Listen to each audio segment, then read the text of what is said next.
नारायणं नमस्कृत्य नरं चैव नरोत्तमं देवीं सरस्वतीं व्यासं ततो जयमुदीरयेत् व्यासं वसिष्ठनप्तारं शक्तेः पौत्रमकल्मषं पराशरात्मजं वन्दे शुकतातं तपोनिधिं व्यासाय विष्णुरूपाय व्यासरूपाय विष्णवे नमो वै ब्रह्मनिधे वासिष्ठाय नमो नमः நம सर्वेभ्यः.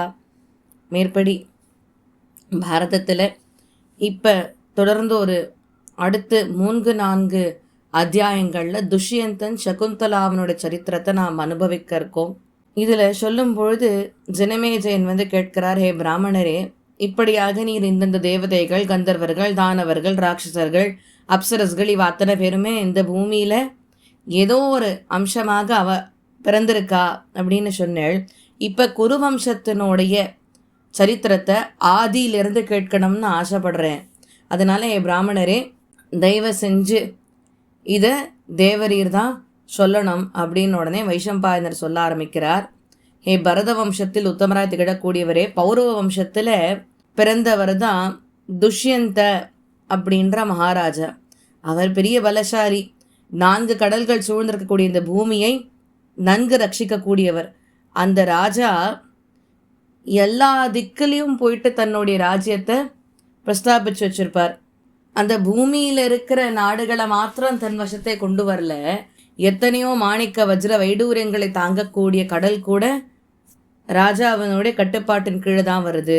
எதிரிகளை சுலபத்தில் வீழ்த்தக்கூடியவர். மிலேச்ச தேசங்களாக இருக்கக்கூடிய தேசங்களை கூட தன் வசத்தை கொண்டு வந்தார். அவருடைய ராஜ்யத்தின் பொழுது வர்ண கலப்பு கிடையாது. அதே நேரத்தில் எந்த விதமான பாபிஷ்டர்களும் அந்த இடத்துல வாழறவா கிடையாது. நிலத்தை உழுபவர்களும் கிடையாது. சுரங்க தொழிலாளர்களும் கிடையாது. எல்லாருமே நற்குணம் உடையவர்களாக இருந்தா. கூடவே எல்லாத்தையும் நற்குண நோக்கங்கள்லிருந்து தான் பண்ணக்கூடியவர்களாக அந்த மனிதர்களும் இருந்துருந்தா. மனிதர்களுக்கு இடையே புலியாக திகழக்கூடியவரே. திருடர்களை பற்றிய பயம் கிடையாது. அதே நேரத்தில் பஞ்சத்தை பற்றின பயமும் கிடையாது. வியாதிகளை பற்றின பயமும் கிடையாது. மேலும் 4 குலத்தினரும் அவாவாளுடைய கடமைகளை பண்ணுறதுல சந்தோஷப்பட்டாலே தவிர ஒரு நாளும் அச்சோ நம்ம வர்ணாசிரம தர்மத்தைப்படி இருக்கணுமே அப்படின்னு அவள் யோசித்து எந்த காரியத்தையும் பண்ணலை. அவளுடைய ஆசைகள் எல்லாமே ஒருபோதும் அவள் ஒரு நாளும் அந்த ஜனங்க தன்னுடைய அளவுக்கு மீறி ஆசைப்பட்டது கிடையாது. அவளுக்கு என்ன வேணுமோ அது கிடைச்சா போகிறோன்னு இருந்துட்டு அதை கிடைச்சி திருப்திப்பட்டு இருந்தானால அவரை சார்ந்திருந்த அவருடைய குடிமக்கள் ஒருபோதும் எந்த பயத்தையும் வச்சுக்கலை. கூடவே பர்ஜன்யனான இந்திரன் அவசியமான நேரத்தில் மழையை பொழிஞ்சார். வயல்களில் விளைச்சல் எப்பொழுதுமே சதைப்பற்றுடனும் சாருடனும் இருந்துட்டே இருந்தது. கூடவே பூமி எல்லா விதமான செல்வங்களாலும் எல்லா விதமான விலங்குகளாலும் நிரம்பி இருந்தது. பிராமணர்கள் அவாவாளுடைய கடமைகளில் ஈடுபட்டிருந்தா. அவள் எப்போதுமே உண்மையை உரைக்கக்கூடியவர்களாக இருந்தா. கூடவே அந்த இளம் மன்னனாக இருக்கக்கூடியவர் ரொம்ப ஆச்சரியமான பராக்கிரமத்தையும் வஜ்ராயுதத்தை போன்ற உறுதியான ஒரு ஸ்வரூபத்தையும் பெற்றிருந்தான். அதனால் காடுகளும் புதர்களும் நிறைஞ்ச அந்த மந்தார மலையை தன்னுடைய கைகளால் தூக்கி சுமக்க அவனால் முடிஞ்சுது. அந்த ராஜா கதாயுத்தத்தை கொண்டு 4 விதமான போர்களில் நன்கு தேர்ச்சி பெற்றிருந்தான். கூடவே அவன் எல்லா விதமான ஆயுதங்களையும் பயன்படுத்துறதுலேயும் யானைகளை குதிரைகளை எல்லாம் கூட நம்ம எப்படி பார்த்துக்கணும், அந்த யானைகள் குதிரைகள் மீது ஏறி எப்படி சவாரி பண்ணணும்னு நன்னா தெரிஞ்சு வச்சிருந்தார். அவருடைய வலிமையில் சொல்லும் பொழுது அவர் அப்படியே பராக்கிரமத்தில் மகாவிஷ்ணு போலவும் பிரகாசத்தில் தேஜஸில் பகலை உண்டாக்கக்கூடிய சூரியனை போலவும் அதே நேரத்தில் கம்பீரத்தில் சமுத்திரம் மாதிரி பொறுமையில் பூமி மாதிரி இருந்தார். அந்த ராஜா தன்னுடைய பிரஜைகள் எல்லாராலும் நேசிக்கப்பட்டவராய் இருந்தார். அதே நேரத்தில் அவர் தன்னுடைய மனநிறைவுள்ள மக்களை அறநெறியோட ஆட்சி பண்ணான். அப்படிப்பட்டவர் தான் துஷ்யந்தன் மகாராஜா அப்படின்னு சொல்லி முடிக்கிறார். இப்போ அடுத்தது ஜனமேஜயன் கேட்குறார், சரி நீர் இதெல்லாம் சொன்னீர், ஆனால் இப்போ அடியன் ஆசைப்படுறது உயர்ந்த ஆத்மாவான பரதனுடைய பிறப்பு, சகுந்தலாவனுடைய பிறப்பு. ஹே மகரிஷியே, துஷ்யந்த மகாராஜா மனிதர்களுக்குள் சிங்கமாய் திகழக்கூடியவராக இருந்தாரே, அவரை பற்றின சரித்திரத்தை முழுசாக சொல்லுங்கோ. அவர் எப்படி சகுந்தலாவை மணந்துண்டார்? சத்தியத்தை நன்கு உணர்ந்தவரே, ஞானிகளில் சிறந்தவராக திகழக்கூடியவரே, எனக்கு எல்லாத்தையுமே நீர் தான் சொல்லணும்னு உடனே வைஷம்பாயனர் சொல்ல ஆரம்பிக்கிறார். முன்னொரு காலத்தில் பராக்கிரமமான கரங்களை உடைய அந்த ராஜா துஷ்யந்தன் ஒரு பெரிய படையோட காட்டுக்குள்ள போனார். அவர் தன்னுடன் நூற்றுக்கணக்கான குதிரைகளையும் யானைகளையும் அழைச்சிண்டு போனார். அந்த ராஜாவை பின்தொடர்ந்துட்டு போன படை 4 பிரிவுகளை கொண்டிருந்தது. காலாட்படை, தேர்ப்படை, குதிரைப்படை, அதுக்கப்புறம் இந்த யானைப்படை. அது தவிர வாள்கள், ஈட்டிகள் முதலான அத்தனை ஆயுதங்களையும் ஏந்திய வீரர்களும், கைகளில் கதாயுதங்களையும், ரொம்ப வலிமையான இந்த தடிகளையும் தாங்கிய சூரர்களும் அதில் நிரம்பி இருந்தா. கைகளில் ஈட்டிகளையும் வேலாயுதங்களையும் ஏந்திய அந்த நூற்றுக்கணக்கான வீரர்களால் சூழப்பட்ட அந்த ராஜா தன் பயணத்தை ஆரம்பித்தார். வீரர்களுடைய அந்த சிங்க கர்ஜனைகளும், சங்குகளினுடைய முழக்கமும், பறைகளினுடைய ஒலியும், தேர்களுடைய அந்த சக்கரங்கள் சுழலும் அந்த இரைச்சலும், பிரம்மாண்டமான யானைகளினுடைய பிளிரலும், அதே நேரத்தில் இதோட கூட குதிரைகளினுடைய கனைப்பொலியும், நிறைய விதமான வஸ்திரங்களை அணிந்து பல்வேறு ஆயுதங்களை தாங்கிய பணியாட்களின் ஆயுதங்கள் மோதக்கூடிய அந்த சப்தம் கலந்து மன்னன் அவருடைய பயணத்தை மேற்கொண்டார். செவிப்பறைகளை அதிரச் செய்யக்கூடிய ஒரு பெரிய ஆரவாரம் அந்த இடத்துல எழும்பியது.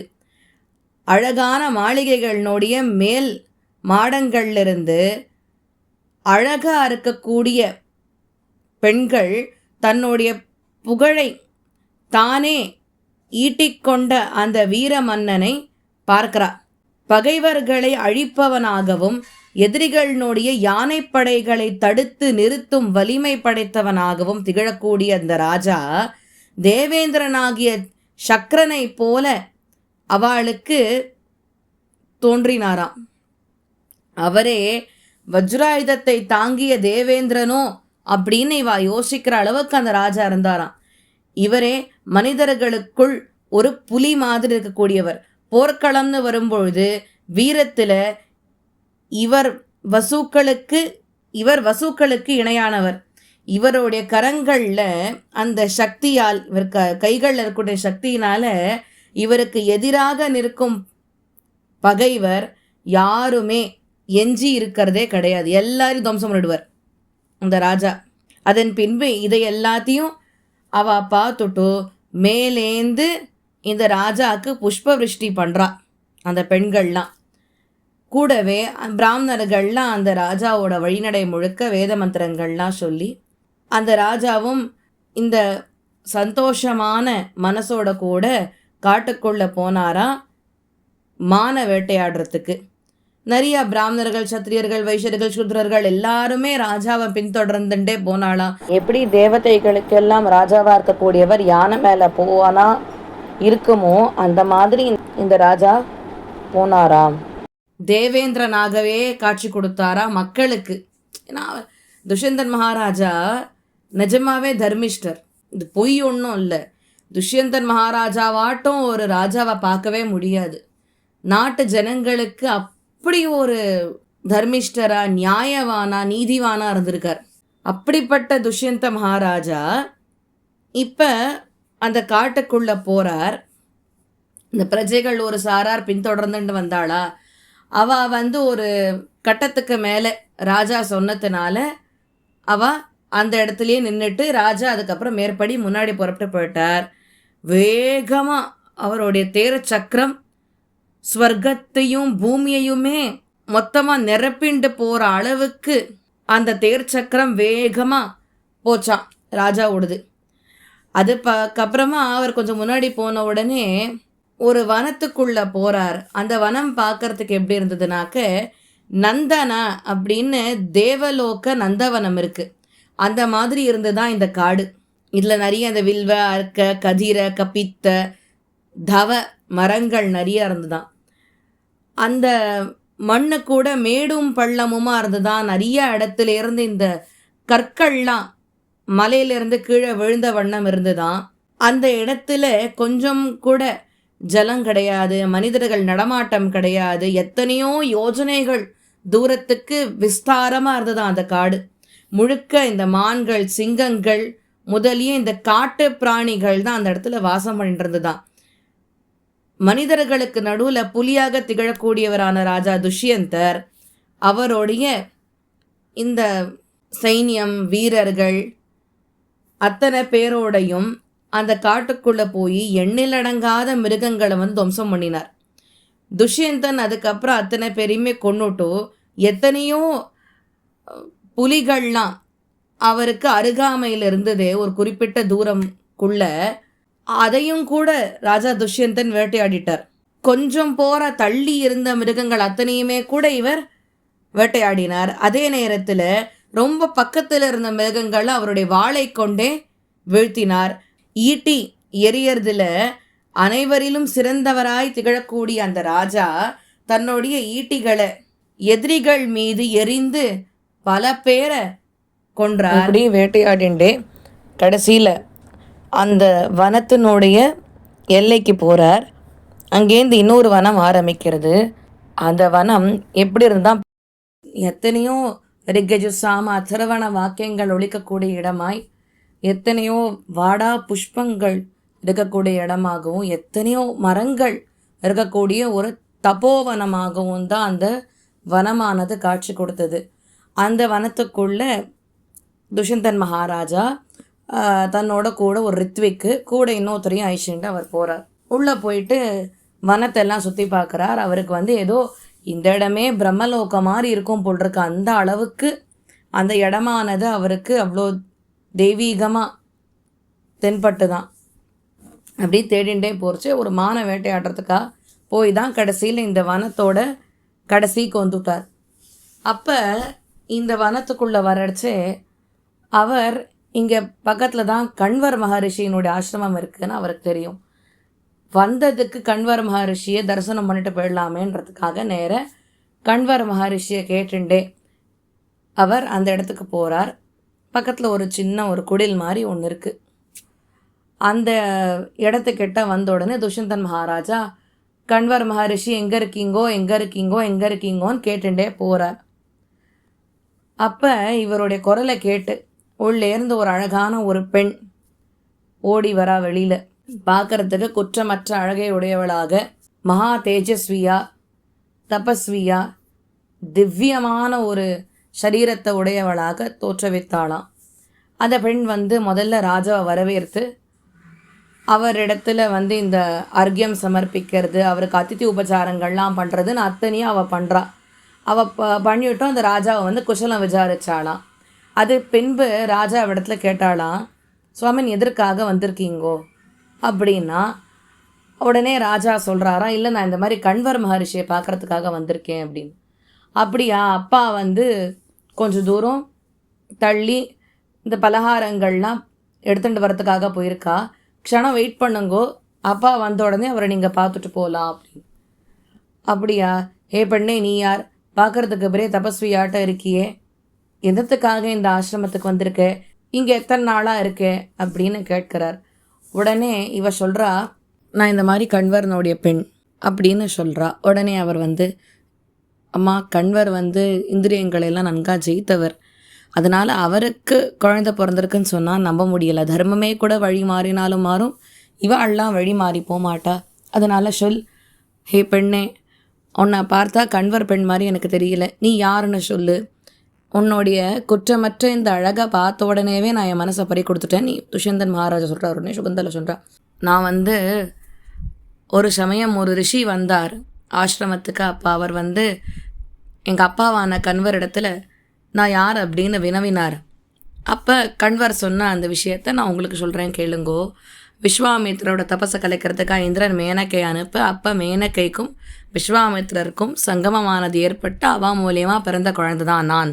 இந்த கதையை அந்த ரிஷி இடத்துல சொல்கிறச்சே தான் எனக்கே தெரியும் அப்படின்னு சகுந்தலா சொல்கிறா. அப்படியா?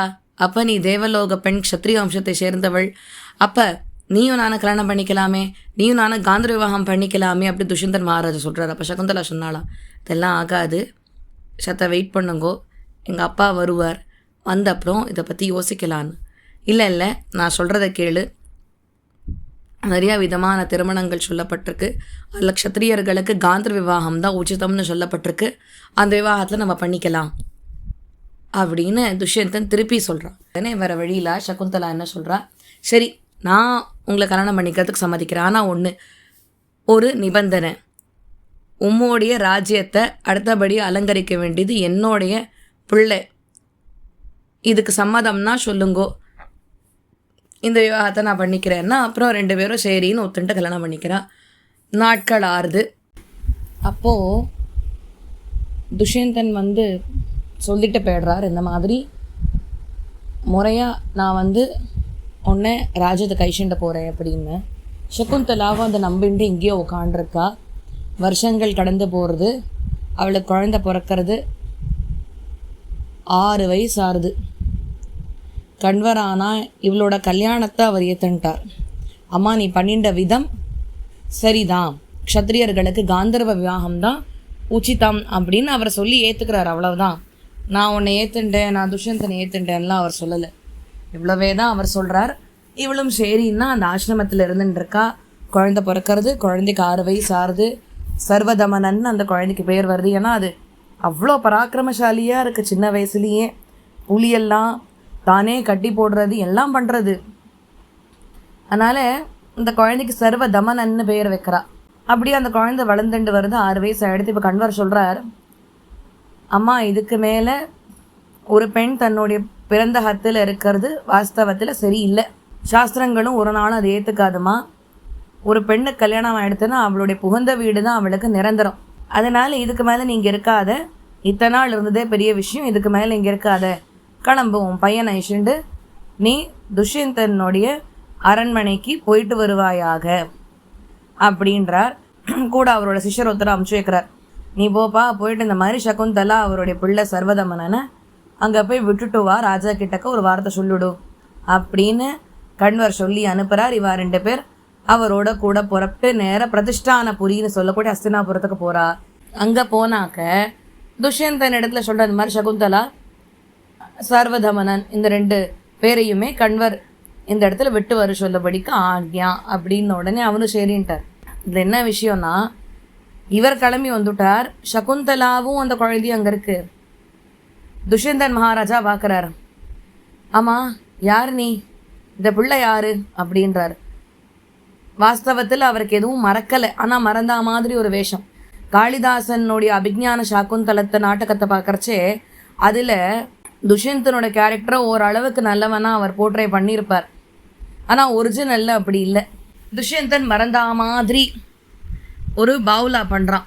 ஆனால் காளிதாசனோட அபிஜ்ஞான சாக்குந்தல நாடகத்தை பார்க்கறச்சு மோதிரம் அவன் அவன் ஞாபகமாக சகுந்தலாவுக்கு போட்டு போகிறான். அந்த மோதிரத்தை வச்சுட்டு தான் அவள் துஷ்யந்தனோட சேர வேண்டிய ஒரு நிர்பந்தம் அவளுக்கு ஏற்படுறது. ஏன்னா அவள் நிறைமாத கர்ப்பிணியாக இருக்கிறச்சே கண்வரனுடைய ஆசிரமத்தில் துர்வாசர் ஒரு நாள் வரார். அவர் சகுந்தலையை பார்க்குறார். இவ அதிதி உபச்சாரங்கள்லாம் பண்ணாதேக்கு இருக்கா. துர்வாசரை திரும்பி கூட பார்க்கல, அதனால் துர்வாசர் சபிச்சுட்டு போயிடுறார் அப்படின்னு எல்லாம். அதே மாதிரி அவளுடைய 2 தோழிகள் இருக்கிற மாதிரியும் காளிதாசன் சொல்கிறார். அனசூயா பிரியம்பதான 2 தோழிகள் இருக்கா. அவள் 2 பேரும் துர்வாசரை போய் அதுக்கப்புறம் கன்வின்ஸ் பண்ணுறா. என்ன நீர் இப்படிலாம் கோவத்தில் சொல்லாமா, சபிக்கலாமான்லாம் அவரை போய் கன்வின்ஸ் பண்ணி அப்புறம் சாபத்துக்கு விமோச்சனம் கேட்கறச்ச இல்லை ஏதாவது ஒரு அடையாளம் அவள் 2 பேருக்கு மட்டுமே இருக்கக்கூடியதை எடுத்து அவள் காமிச்சானாக்க அவனுக்கு திரும்பி நினைவெல்லாம் வந்துடும், இவளை மறந்த அந்த காலம் எல்லாம் அதோட முடிஞ்சு போயிடும்னு சொல்லி. அதுக்கப்புறம் பிரியம்பதா அனசூயா 2 பேருமே சகுந்தலா கிளம்பறச்சே இந்த பிரியாவிட கொடுக்கறச்சே சொல்கிறா, அம்மா மோதிரம் பத்திரம் தொலைச்சுடாதுன்னு சொல்லி அனுப்புகிறா. சகுந்தலைக்கு அங்கே போய் சேர்ற வரைக்கும் இதான் சாபம்னு அவளுக்கு தெரியாது, கடைசி வரைக்கும் தெரியாது. அப்புறம் தான் அவளுக்கு தெரியும் இந்த சாபம் வந்திருக்குன்னுட்டு. ஆச்சா, இந்த மோதிரம் தொலைஞ்சு போகிறது, துஷ்யந்தன் மறக்கிறது சகுந்தலாவை நிதர்சனத்தில், இதெல்லாம் நாடகத்தில் நடக்கக்கூடியதை தவிர ஒரிஜினல் கான்டெக்ஸ்டில் இல்லை. வியாச மகாபாரதத்தில் சொல்கிறச்சே துஷ்யந்தன் சகுந்தலாவையும் மறந்தா மாதிரி ஒரு நாடகம் போடுறான். ஆக்சுவலாக மறக்கலை, நான் மறந்தா மாதிரி நடிக்கிறான். இவ்வளோ உடனே கேட்குறா, நான் மறந்துட்டீரா இல்லை மறந்தா மாதிரி நடிக்கிறீரா? என்னது இது? நீர் ஒரு சமயம் மான வேட்டையாடுறதுக்கா அந்த காட்டுக்குள்ளே வந்தீர், அப்போ கண்வர் மகரிஷியை பார்க்கணுன்னு சொன்னீர், நான் அப்போ தான் வெளில வந்தேன், உங்கள்கிட்ட விஷயங்களை எல்லாம் சொன்னேன், அப்போ நீங்கள் என்னுடைய பிறப்பை பற்றி விசாரிச்சீர், அப்போ நான் சொன்னேன் விஸ்வாமித்திரருக்கும் மேனகைக்கும் பிறந்த பெண்ணா அப்படின்லாம் சொன்னேன். நீர் அதுக்கப்புறம் ஏகாந்தத்தில் கல்யாணம் பண்ணிக்கலான்னு சொன்னீர், அப்போ நான் உங்களுக்கு ஒரு நிபந்தனை போட்டேன், என்னோடய பிள்ளை தான் அடுத்தது அரியணையை அலங்கரிக்கணும்னு சொன்னேன், அதுக்கும் நீர் சரின்னு சொல்லி தானே கல்யாணம் பண்ணிட்டீங்கோ. இப்போ ஏன் இப்படிலாம் மாற்றி மாற்றி பேசுகிறீங்கோ? சரி, ஒருவேளை உங்களுக்கு என்னோட இருக்கிறது பிடிக்கலை அப்படின்னாக்க நான் புறப்பட்டு போயிடுறேன், ஆனால் இந்த குழந்தைய எப்படியாவது ஏற்றுன்றுங்கோ. அம்மா அப்பா இல்லாத ஒரு குழந்தையோட தவிப்பு என்னன்றது எனக்கு மட்டும்தான் தெரியும், நான் ரொம்ப கஷ்டப்பட்டுட்டேன் அப்படின்னு எல்லாம் சொல்கிறா. அப்படியும் துஷ்யந்தன், என்ன நீ எதோ பேசின்னு இருக்க, பெண்கள்னாலே பொய் சொல்லுவாளாச்சுன்னா என்னென்னமோ பேசுகிறான், கண்ணா பின்னான வார்த்தைகளை விடுறான் சகுந்தலாவை பார்த்து சபையில். அதுக்கப்புறம் சகுந்தலாவும் மறுபடியும் அவள் பதிவிரதா தர்மம்னா என்ன, ஸ்ரீ தர்மம்னா என்னன்னு அந்த இடத்துல எடுத்து காண்பிச்சு, இப்பயும் சொல்கிறேன் இந்த பிள்ளை உமக்கு பிறந்தது தான், நான் கிளம்பி போயிடுறேன், இந்த இடத்த விட்டோம் உங்களுக்கு வேண்டான்னா, ஆனால் இந்த குழந்தைய மட்டும் ஏற்றுக்கோங்கோ அப்படின்னு மறுபடியும் இன்சிஸ்ட் பண்ணுறா. அப்படின்னு துஷ்யந்தன் ஏற்றுக்கல. அப்புறம் கடைசி பட்சமாக மேலேருந்து அசரீரி வாக்கு வருது, துஷ்யந்தா நீ அவசியம் இந்த குழந்தைய ஏற்றுண்டு தான் ஆகணும், சகுந்தலாவை அவமானப்படுத்தாத, பதிவிரதா ஸ்திரீ, இந்த குழந்தை உன்னுடையது சரியா, அதனால் தயவு செஞ்சு அவளை ஏற்றுக்கோ, ஏற்றுக்க மாட்டேன்னு சொல்லாத. ரெண்டாவது, இந்த குழந்தைக்கு தான் பின்னாளில் பரதன் அப்படின்ற பெயரானது சேர போகிறது, இந்த பிரபஞ்சமே அந்த பரதன் அப்படின்ற பெயரால் தான் இந்த குழந்தைய அழைக்க போகிறா. பிரபஞ்சத்துக்கே பார்க்கறச்சே இந்த மொத்த பிரபஞ்சமும் இந்த குழந்தைய அவ்வளோ கொண்டாட போகிறது, உலகம் பிரசித்தி பெற்ற ஒரு குழந்தையாக இந்த குழந்தை வரப்போகிறது, அதனால் அவசியம் நீ இந்த குழந்தைய ஏற்றுக்கணும்னு உடனே இந்த வார்த்தையெல்லாம் கேட்டான். சரின்னு சொல்லிட்டு இப்போ அந்த அஸ்ரீரி வாக்கெல்லாம் உடனே சொல்லிவிடுறான், பாருங்கோ மந்திரிகளே, ரித்விக்குகளே, பிராமணர்களே, நான் சொல்கிறேன், நான் ஆக்சுவலாக சகுந்தலாவை மறக்கலை, ஆனால் என்னத்துக்கா நான் இந்த மாதிரி பேசினேன் அப்படின்னா ஊர்ஜனங்க திடீர்னு நினச்சின்றக்கூடாது இல்லையா? யாரோ வீதியில் போகிற ஒரு பொண்ணு திடீர்னு வந்தா மனைவி நான் இது குழந்தை நான் ஏற்றுன்ட்டான்னு நினச்சக்கூடாது இல்லையா? அதனால் நான் அந்த மாதிரி சொன்னேன்னா சொல்லி அப்புறம் அந்த குழந்தைய சகுந்தலாவும் ஏற்றுண்டா அப்படின்னு நாளை தினம் யயாதி சரித்திரத்தை நாம் அனுபவிக்கலாம். ஏதேனும் பழிகள் இருந்தால் பிரிவாக க்ஷமிக்கணும் பிரார்த்திச்சுக்கிறேன். கவிதாரிக் சிம்ம கல்யாணகுணசாலினி ஸ்ரீமதே வெங்கடேஷ வேதாந்த குருவே நமஹ. ஸ்ரீமதே ஸ்ரீவன் சடகோப ஸ்ரீ ரங்கநாதீன மகாதேசிகாய நமஹ. ஸ்ரீமதே ஸ்ரீவத் சங்காரே மகாதேசிகாய நமஹ. நமஸ்காரம். பாரதம் தொடரும்.